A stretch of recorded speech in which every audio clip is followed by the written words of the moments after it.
Hi, welcome along to the latest Mayor's Message. Today I'm here with Paul Needham, who's our Director of Planning and Development Services. Their team were responsible for drafting the CHRMAP. The CHRMAP is an acronym which stands for the Coastal Hazard Risk Management Action Plan. Adaptation plan. Adaptation plan. Oh, let's get that wrong. For those that may not know what a CHRMAP is, it's a 100-year plan, so it's very long-term, strategic in relation to our relationship with the coastline. So, Paul, what is a CHRMAP? Look, you've covered it fairly well there, Mr. Mayor, but look, it's a 100-year time horizon, and it's trying to identify what risks we're going to face in terms of our coast and the assets near the coast over that time period, and what are we going to do, or what are we going to plan to do to respond to those risks. And what are some of those coastal hazards? Two key ones. The first one is coastal erosion, which is essentially, the wave action on the coast takes sand off the beach, takes sand out of the fore dunes. Sometimes it puts it back, and it's the balance between those two things that we can actually lose the land, and potentially, if you're not careful, you'll lose houses and other infrastructure that are on that land. The other key one is the flooding one, which is really if you have a big cyclone or a storm event, the water level comes up and you get temporarily wet, but even though it's temporary, there can still be really, really significant consequences of those sort of events. And with a lot of bustles and perch between a wetland and the ocean, obviously we're very susceptible to some of those events. Yeah, that's right. What are some of the options for adapting to coastal hazards and risks? Four main options. Avoid, so don't put development in the vulnerable place in the first place. Retreat, which is somehow work out how you can move things back from the coast. You've then got accommodate, which is around sort of saying, hey, can we live with it? And then the last sort of option, the fundamental option, is a protection type option.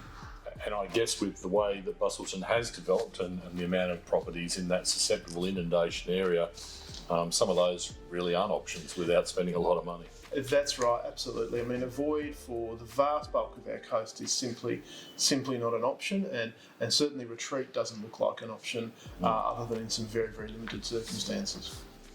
So, Paul, it was quite a lengthy process after the state planning policy came out. It was a requirement identified for all coastal councils to prepare a CHRMAP. When did that process start and what's it entail?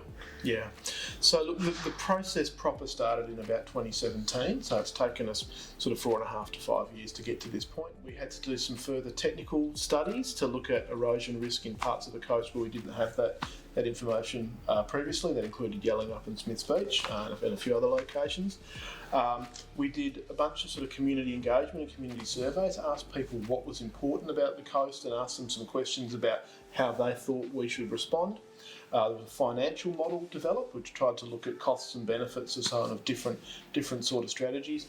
Then there was a document developed, and then there was a period of public consultation which then led up to the Council's recent decision to adopt the final CHRMAP.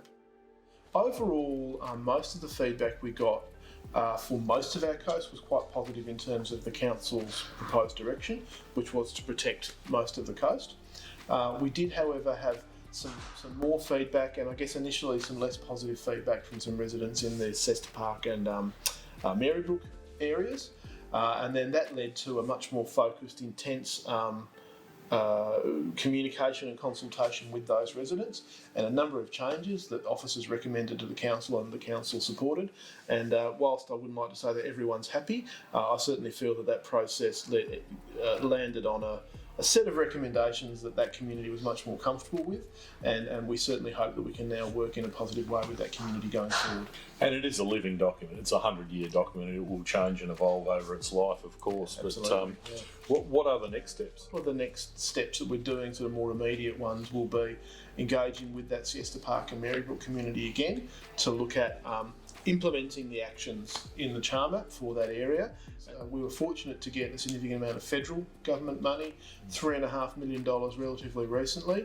That will allow us to accelerate our coastal protection program, which we're already been progressing for a number of years, and then also will allow us to do a much more fine-grained and large-scale flood model to look at actually exactly what areas and under what circumstances may be subject to future flooding risk. So we can really fine tune how we're managing to address those risks in future.